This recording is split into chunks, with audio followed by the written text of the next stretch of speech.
Unrecognizable Lake Mead, a lifeline for water in Los Angeles in the West, tips toward crisis. Eric Richins looked out from his pontoon boat to the shallows on the lake's western edge. He squinted and paused, as if he had come upon a foreign shore. For the first time in a career navigating the waters of the American West, he didn't know where he was.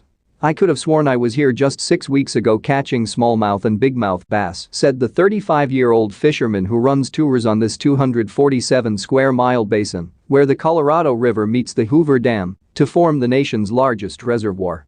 He pointed ahead to what looked like dozens of tiny steps made from successive layers of dried mud now covered in tall grass and weeds, the effect of rapidly creeping vegetation over a shoreline that has been dropping by nearly a foot a week.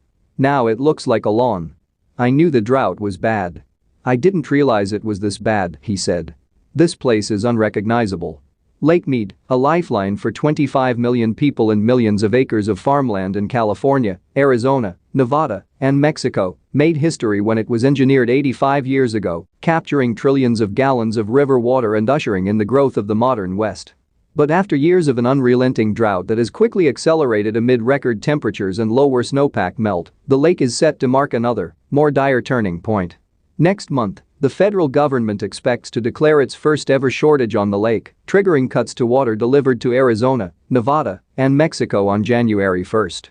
If the lake, currently at 1,068 feet, drops 28 more feet by next year, the spigot of water to California will start to tighten in 2023.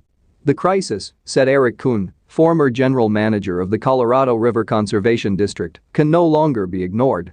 According to Merriam-Webster, a drought is a temporary condition, he said. What is happening, he suggested, is something more permanent and troubling. This is aridification.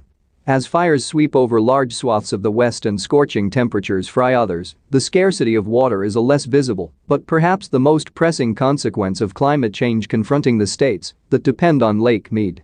First to be hit are locals along the Nevada-Arizona border near Las Vegas, who rely on the lake for tourism, fishing and recreation. Ramps are closed. Jammed boats are towed from newly shallow waters.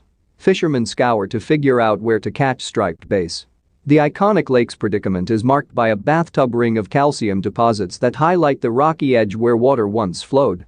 For Richins, who lives in Kingman, Arizona, and launched his company, Big Water Boating, 2 years ago to offer day-long fishing tours, the drought has meant thinking of changing his offerings entirely.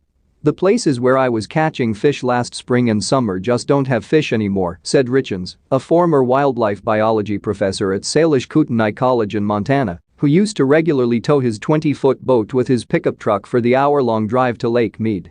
As the water drops, the habitat for fish changes because some of their homes are just no longer available.